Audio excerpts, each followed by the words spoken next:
এই যে সাইফুল ইসলাম আলিফ ভাইকে যারা দুনিয়া থেকে বিদায় করে দিল, নেত্রকোনার এই ময়দান থেকে আমি জুনায়েদ আল হাবিব গভর্নমেন্টের কাছে জানায়া দিলাম, ও ডক্টর ইউনূস সাহেব আপনার কাছে পরিপূর্ণ আবদার জানায়া দিলাম, সাইফুল ইসলাম আলিফকে যারা দুনিয়া থেকে বিদায় করে দিল এরা বাংলাদেশে আরামে বাইরে ঘুরে বেড়াবে এমন হবে না। আগে জেলখানায় নিবেন, এরপরে মারার বদলে মারা, কতলের বদলে কতল। সেমনে সাইফুল ইসলামকে জবাই করে দুনিয়া থেকে বিদায় করে দিল, এরাও বাংলাদেশে থাকতে পারবে না। এদের দলটাকেও সংগঠনটাকেও নিষিদ্ধ করা লাগবে। এদেরও যারা হত্যার সাথে জড়িত ফাঁসির কাস্টে ঝুলাইতে হবে, ঠিক কিনা? হিন্দুদের পূজার মধ্যেও গিয়া মুসলমান যুবকেরা দাঁড়ায় গেল, অন্যান্য মুসলমানরা যাতে গিয়া এদের দুর্গা পূজার মধ্যে বাধা দিতে না পারে। মন্দিরের পাশে যাইয়াও মুসলমান যুবকেরা দাঁড়ায় যায়। উলামায়ে কেরাম ফেসবুকে বিবৃতি দিয়ে দিল, মন্দিরের মধ্যে যাও এবং এদের মন্দিরটারে সুন্দরভাবে পাহারা দিয়া দাও।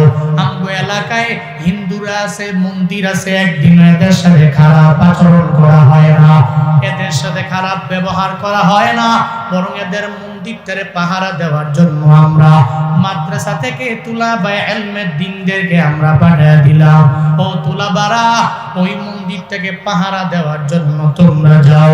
কিন্তু কপাল বুঝিয়ে তো খারাপ, এরা বুঝি এত পরিমাণে নিমক-হারাম হয়ে যাইতে পারে, এদের মন্দির আমরা পাহারা দেওয়ার জন্য রাখি নাই, দিন নাই, ঘুমও নাই, নিদ্রাও নাই, এদের মন্দির পাহারা দেওয়ার জন্য আমরা দাঁড়ায় গেলাম।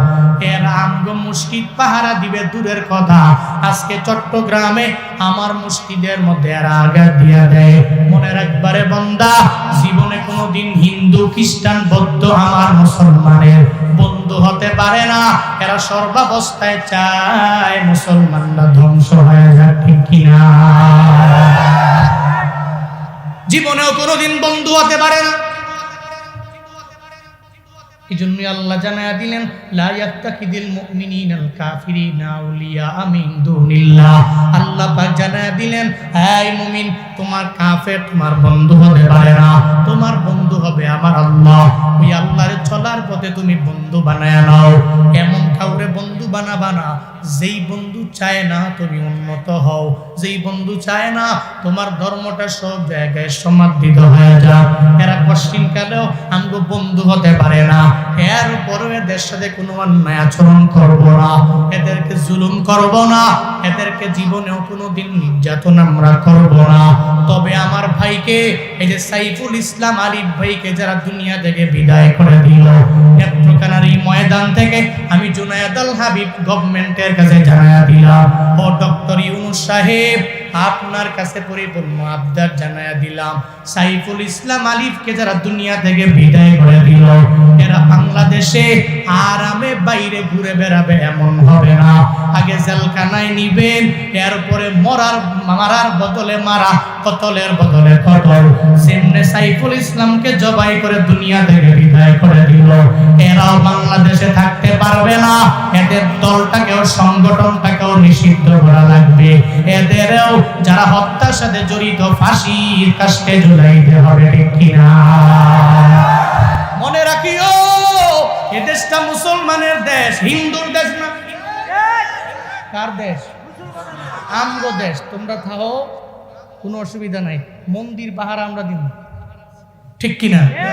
তোমাদের মন্দিরে কেউ আঘাত করতে যায় না। তোমাদের দুর্গা পূজায় আমার মুসলিম যুবকেরা যাবে না।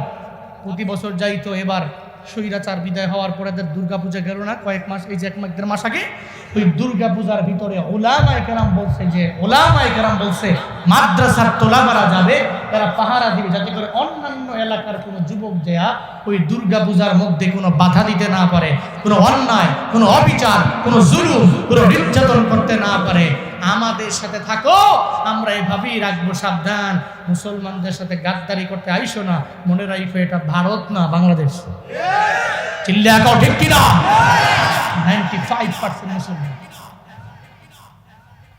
কিন্তু আমরাও মুসলমানের মন শুধু হুজুগে।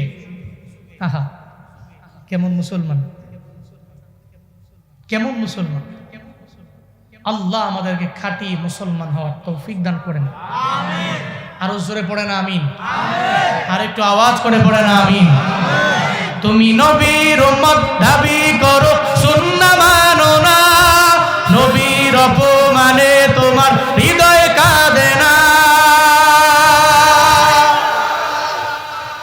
ঠিক কয় না বেঠিক বলে কি গাইতেন না নাকি গামু নাকি?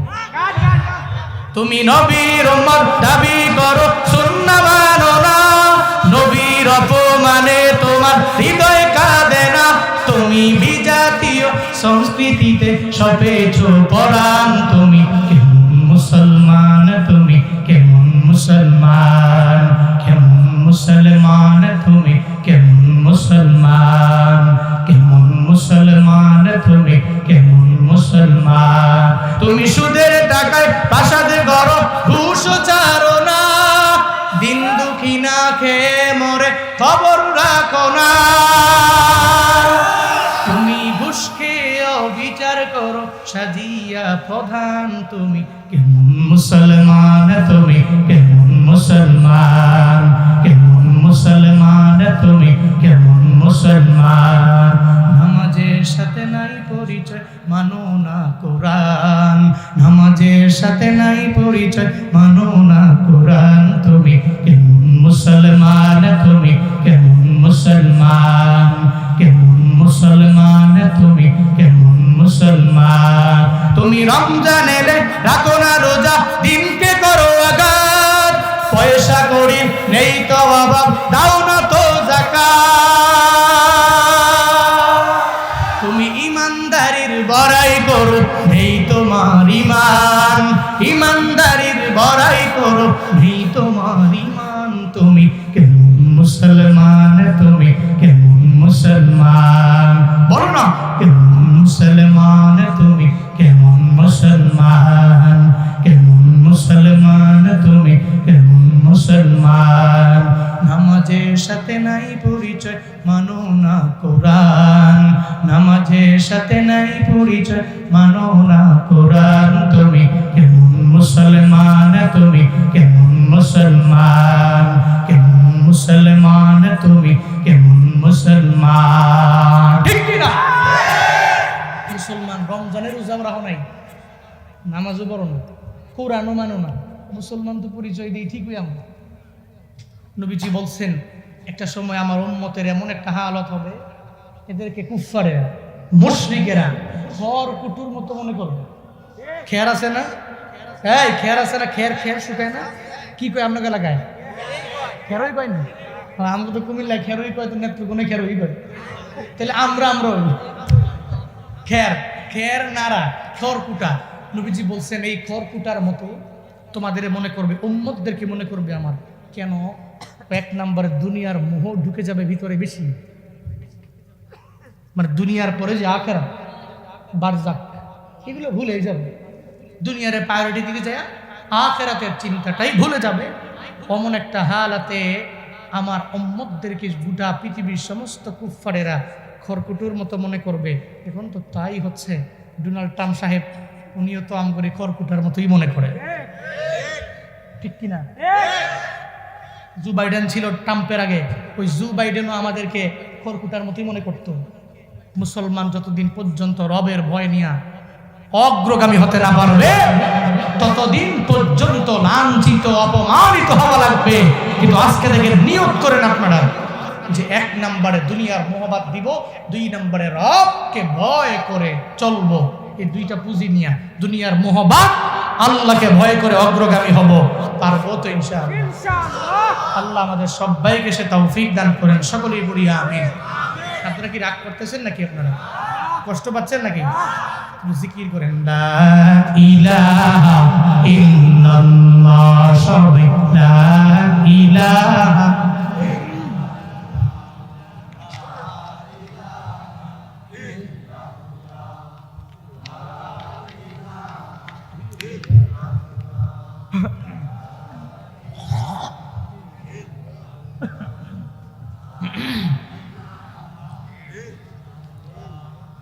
লা ইলাহা ইল্লাল্লাহ, লা ইলাহা ইল্লাল্লাহ, লা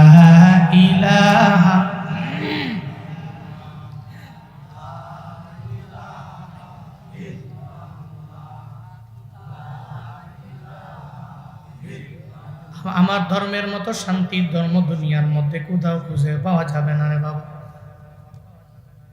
মায়ার নবীর আদর্শের মতো দুনিয়ার মধ্যে কোনো আদর্শ নাই পাবাও না। আল্লাহ পাক বলেন, লাকাদ কানা লাকুম ফি রাসূলিল্লাহি উসওয়াতুন হাসানাহ। এই মানুষ, যদি নিজের সম্মানিত বানাইতে চাও, আমার নবীর আদর্শে পরিপূর্ণ নিজের আদর্শবান বানায় নাও। দুনিয়াতে চলার পথে যেই বান্দা আমার মায়ার নবীর আদর্শ বানাবে, ওই নবীর আদর্শে নিজের পরিপূর্ণ আদর্শবান বানায় আগে যাবে। আল্লাহর ঘোষণা, আসমানের নিচে জমিনের উপর ওর চাইতে দামি আর কেউ হবে না। তুমি রাস্তা দিয়ে হাঁটো, ওখানেও আমার নবীর আদর্শ আছে না নাই? আসেনি? নবী রাস্তা দিয়ে হাঁটলেন, ওই জায়গায় নবীর ডান দিকে হাঁটলেন, ওই জায়গাও নবীর আদর্শ। এটা মানে নবীর সুন্নাত। তুমি রাস্তা দিয়ে হাঁটো, ডান দিকে হেঁটে যাও, আমার মায়ার নবী কথা কেমনে বললেন, ওই জায়গাও নবীর আদর্শ। নবীর পুরা জিন্দেগিতে কোনো গালি নাই, নবীর পুরা জিন্দেগিতে কোনো মিথ্যা নাই, নবীর পুরা জিন্দেগিতে ওয়াদা করে ওয়াদার খেলাফ নাই, নবীর পুরা জিন্দেগিতে আমানতের খেয়ানত বান্দা খুঁজে পাওয়া যাবে না। আমার মায়ার নবীর এই আদর্শগুলো মাইনা যদি কেউ আদর্শবান হয়, আল্লাহ পাক ওর সম্মানটারে এত পরিমাণে বাড়ায়া দিবি, ওর দামও আমার মাওলা দুনিয়ার মধ্যে বাড়ায়া দিবি। আচরণ কেমন হবে? বলে সব আমার সাথে খারাপ ব্যবহার করে, আমি তার সাথে ভালো আচরণ করব। এলাকার মধ্যে দেখবেন কথায় কথায় গালি দেয় এমন বান্দা আছে না নাই? আসেনি? বাজারের মধ্যে যাওয়ার পরে খালি গালি, খালি গালি মারে, গালি ছাড়া কোনো পুঁজি নাই, শুধু দেখলেই কথায় কথায় একটা গালি মাইরা দিবে। এরপরে অনেকে বলে লোকটা কথায় কথায় গালি গালাজ করে, মনে হয় মাথা নষ্ট হয়ে গেল, মনে হয় পাগলের মতো ভাব।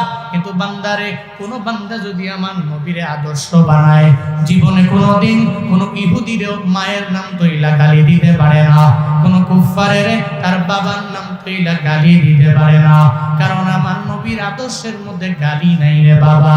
তুমি কথা বলবা কেমনে? ওই জায়গার ভিতরে নবীর আদর্শ আছে। একজনে গালি দিয়া দিল, গালিটাকে ফিরাইয়া দেওয়াটা নবীর আদর্শ না, বরং তারে বলবা, ভাই তুমি গালি দিয়া কি এত পরিমাণে আমারে মজা পাইলা, মজা পাইছো ভালো ব্যাপার, তবে নেক্সট ডে থেকে আমার জীবনে গালি দিও না। এটাই আমার মায়ার নবীর আদর্শ রে বান্দারা। আমার আল্লাহর পয়গাম্বর যখন নবীর 7 দিন হয়ে গেল ঘরের মধ্যে যখন চুলায় আগুন জ্বলে, হাসান হুসাইনের ঘরে খানা নাই, নাতিরা দৌড়ে যখন নানার দরবারে যায়, নবীর দরবারে যাইয়া বারবার নবীর দরবারে আবদার জানায়, নানা গো ঘরের মধ্যে খানা নাই, একটু খাবার দাও। নবী কয়, আমার পেটের মধ্যে খানা নাই, আমি খাবার কেমনে দিই? আমার মায়ার নবী জানায়া দে, ও নাতি আমার, তুমি খাবারের জন্য আমার দরবারে আসলে, আমি নানার খাবার নাই, তোমারে আমি খাবার কেমনে দিয়া দিব? তবে একটু দাঁড়াও, খাবারের জন্য আমি ব্যবস্থা করব। মায়ার নবী এদের বিদায় করে দিয়ে চিন্তার মধ্যে পড়ে গেলেন, টেনশনের মধ্যে পড়ে গেলেন, কোন জায়গায় গেলে খাবার পাওয়া যাবে, এদের পেটের মধ্যে একটু খাবার ঢুকায় দেওয়া যাবে। নবী চিন্তায় পড়ে গেলেন, আর মনে মনে মনে মনে চিন্তা ভাবনা করে, ইহুদির বাড়িতে আমি যাব, তার বাড়িতে কাজের মাধ্যমে আমি খাবার নিয়ে আসবো, হাসান হুসাইনের দরবারে আমি খেজুর নিয়ে আইসা আমার নাতিদের হাতের মধ্যে দিয়ে দিব। সুবহানাল্লাহ পড়বেন না? কার বাড়ি যাবে? যাবে কার বাড়ি? ইহুদির বাড়ি যাব, ইহুদির বাড়ি থেকে খাবার নিয়ে এরপরে আমি আইনা হাসান হুসাইনকে দিয়ে দিব। কে কয়? যারে আল্লাহ পাক বলছেন পুরো উহুদ পাহাড়টা আপনারে গোল্ড দিয়ে ভরপুর করে দিব। কি দিয়ে? স্বর্ণ, গোল্ড দিয়ে আপনাকে মাউন্টেন অফ গোল্ড বানায় দিব, পুরো পাহাড়টাই গোল্ডের বানায় দিব। নবী বলছিলেন, আল্লাহ একবার খাবো তো আলহামদুলিল্লাহ পড়বো, আরেক বেলা পাবো না তো নিজের সবির বানায় আগে যাবো। সুবহানাল্লাহ পকেটে থুয়া বাড়ি যায় কইেন সুবহানাল্লাহ, আরো জোরে পড়েন না সুবহানাল্লাহ। কি গুনাহ হইছে নাকি? পড়েন আলহামদুলিল্লাহ, আরো জোরে চিল্লায় পড়েন আল্লাহু আকবার। আল্লাহ পাক আমার মায়ার নবী রাহমাতুল লিল আলামিন বললেন, ও পয়গম্বর, পুরা উহুদ পাহাড়টারে আমি গোল্ডের পাহাড় বানায়া দিব। ও পয়গম্বর, যদি আপনি বলেন আমি আল্লাহর বানায়া দিতে 1 সেকেন্ড সময়ও লাগবে না। যেই মায়ার জন্য, যেই নবীর জন্য আল্লাহ পাক পুরা উহুদ পাহাড়টারে গোল বানাইতে চাইলে নবী জানায়া দিলেন 1 বেলা পাবো, আলহামদুলিল্লাহ পড়বো, আর 1 বেলা পাবো না, পরিপূর্ণ নিজের সাহাবীর বানায়া আগে যাও। ওই সময় মায়ার নবী আমার ওই চিন্তা করে নাই, নবী দৌড়াইয়া ইহুদির বাড়িতে রওনা হয়ে যায়। ইহুদির বাড়িতে যাওয়ার পর ইহুদিরা ডাকে, ইহুদি আমি তোমার বাড়ির মধ্যে আসলাম, দরওয়াজা ওপেন করে দাও। যখন ইহুদি দরওয়াজাটা ওপেন করে দিল, দেখে সুন্দর একটা মানুষ, কিন্তু ইহুদি আমার মদিনাওয়ালা নবীরে চিনে না। আমার মায়ার নবীরে দেখার পরে না চিন্না বলে, কি তোমার পরিচয় বল। নবী আমার জানায় দেয়, না আমি আমার পরিচয় দেওয়ার জন্য তোমার দরবারে আসি নাই, আমার পরিচয় আমি দিব না, তবে দাঁড়াও, আমি তোমার বাড়িতে কাজের জন্য আসছি, কোনো কাজের সন্ধান থাকলে তুমি আমারে দিয়া দাও, আমি তোমার বাড়িতে কাজের জন্য আসলাম। ইহুদি জানায় দেয়, তুমি এত সুন্দর মানুষ, একটা ভালো বংশের মানুষই মনে হয়, কিন্তু তুমি আমার বাড়িতে কাজের জন্য আসলা নাকি আমারে ধোঁকা দেওয়ার জন্য আসলো? মায়ার নবী জানায় দেয়, ইহুদি আমি তোমার বাড়িতে কাজের জন্য আসছি, ধোঁকা দেওয়ার জন্য আমি আসি নাই। এবার ইহুদি কয়, পরিচয় দাও। আমি আমার পরিচয় তোমার দরবারে দিতে পারবো না, তোমার বাড়িতে কাজ আসেনি, ওই কাজের ব্যাপারে আমার একটু সন্ধান দাও। ইহুদি বলে, একটা কাজ আছে, তুমি যদি কূপ থেকে 1 বালতি পানি যদি উঠে দিতে পারো, তাহলে 3টা খেজুর আমি তোমারে উপহার দিয়ে দিব। 1 বালতি উঠাইবা, তোমারে 3টা খেজুর দেওয়া হবে। 2 বালতি উঠাইবা, তোমারে 6টা খেজুর দিয়ে দেওয়া হবে। 3 বালতি উঠাইবা, তোমারে 9টা খেজুর দিয়ে দেওয়া হবে। মায়ার নবী জানায়া দেন, ও ইহুদি, বালতি দাও, আমারে বালতি দাও, আমি তোমার কথা পরিপূর্ণ মানিয়ে নিলাম। আমি এই কূপ থেকে 1 বালতি পানি উঠাইলে 3টা খেজুর তুমি আমারে দিয়া দিবা। আমার নাতিদের জন্য খেজুরগুলা নিয়ে আমি নানা দৌড়ে যাব। কিন্তু আমগো দেশের মানুষেরা একটু বিপদে পড়লে, মুসিবতে পড়লে ভিক্ষার জন্য পেট নিয়ে দাঁড়ায় যায়। ঢাকা শহরে গেলে এত পরিমাণে ভিখারি, ভিক্ষা করাতে একটা ব্যবসায় পরিণত হয়ে গেল। একটা ভালো মানুষ চলতে পারে, এরপর ভিক্ষার জন্য পেট নিয়ে নামিয়া যায়। অথচ ইসলামের ভিতরে 2টা জিনিস হালাল, এরপরেও নিটাও 2টা জিনিস নিকৃষ্ট হালাল। 1 নম্বরে ভিক্ষা, আর 2 নম্বরে তালাক। 1 নম্বরে কি হালাল, তবে কি নিকৃষ্ট, নিকৃষ্ট হালাল। 1 নম্বরে ভিক্ষা, 2 নম্বর তালাক। তালাক আসেনি এলাকায়? আরে কি কয় রে বাপরে বাপ, হোয়াটসঅ্যাপের ভিতরে প্রতিদিন চেক করলে খালি প্রতিদিনে মনে হলে তালাকের মাসা লাগবে। রাগের সুটে কইয়ালিস, কি কইছেন যে তুই তালাক, তোর বাও তালাক, তোর মাও তালাক, তোর 14 গোষ্ঠী তালাক। বিয়া করছেন, বউরে তালাক দিছেন আর মারে, আছে না নাই? এরপরে দেওয়ার পরে বুঝতে পারিনি, কি করে নাই মানে বুঝতে পারে নাই, মাথা নষ্ট ছিল। তো মাথা নষ্ট হয়ে আজ তালাক দিল, হয় না? হয়ে গেছে। আল্লাহ আমাদের প্রত্যেককে সঠিক বুঝদান করেন, আরো জোরে পড়েন আমিন। তাহলে তালাক দেওয়া যাবে হালাল, তবে কি নিকৃষ্ট। ভিক্ষা করা যাবে হালাল, তবে নিকৃষ্ট। মায়ান নবী রাহমাতুল লিল আলামিন ভিক্ষার জন্য প্লেট নিয়ে দাঁড়ায় নাই, বরং কাজের জন্য চলে গেল। ইহুদিরে বলল, বালতি দাও। যখন মায়ার নবীরে পরিপূর্ণ বালতিটা হাতের মধ্যে যখন দেওয়া হয়, রাহমাতুল লিল আলামিন ওই বালতিটা হাতের মধ্যে নিয়ে কূপের বরাবর যায়। এরপরে 1 বালতি পানি উঠায়, 2 বালতি পানি উঠায়, 3 বালতি পানি উঠায়। একটা মুহূর্তে 8 বালতি পানি যখন কূপ থেকে আমার মায়ার নবী উঠায় ফেললো, 9 নাম্বার বালতিটা ফালানোর সময় বালতি ছিঁড়া কূপে পড়ে গেল। ইহুদির মাথা গরম, চক্ষুটাও গরম হয়ে পরিপূর্ণ লাল হয়ে যায়। ইহুদি নবীর দরবারে আসে আর বলে, যুবক, তুমি আমার ক্ষতি করার জন্য আমার বাড়ির মধ্যে আসলা, এই বালতিটা তুমি কেন ইচ্ছা করে ছিঁড়ে এই কূপের মধ্যে ফেলে দিলা? মায়ার নবী আমার জানায়া দেয়, ও ইহুদি, না না, বালতিটা ইচ্ছা করে আমি ছিঁড়ে ফালাই নাই, বরং বালতি সিরা সিরা নিচে পড়ে গেছে। এরপরেও বলে না, তুমি আমার ক্ষতি করার জন্য আমার বাড়ির মধ্যে আসলা, তুমি ইচ্ছা করে এই বালতিটা নিচে ফালাইয়া দিলা। আমার মায়ার নবী জানায়া দেয়, না রে ইহুদি, আমি ইচ্ছা করে এই বালতিটা সিরা ফালাই নাই। একটা পর্যায়ে ইহুদি নবীর প্রতি মাথা গরম কইরা নবীর গাল মোবারকের মধ্যে একটা জোরে থাপ্পড় লাগায়া দেয়। ও আল্লাহর বান্দারা, যেই নবীর শরীরে মশা মাছি বসা হারাম, আল্লাহ পাক যেই মশারে বলেছেন ও মশা আমার নবীর দেহের মধ্যে বসতে পারবি না, হারাম বানায়া দিলাম। আল্লাহ মাসিরেও বললেন, এই মাসি নবীর বডি মোবারকে বসতে পারবি না, তোর জন্য অবৈধ বানায়া দিলাম। যেই নবীর পুরো শরীর মোবারকের রক্ত পর্যন্ত আমার মাওলা এত পরিমাণে পাক বানায়া দিল। উহুদের ময়দানে মায়ার নবী রক্ত মোবারক যখন জমিনের মধ্যে পড়ে লাল হয়ে যায়, সাহাবী আসলো, আয়েশা ওই রক্তগুলো পান কইরা নিল নবীর রক্ত মনে কইরা। এরপরে নবী জানায়া দেয়, এই সাহাবী, তুমি আমার রক্তগুলা পান করলা নাকি তোমার জন্য জাহান্নামটাকে তুমি হারাম বানাইলা?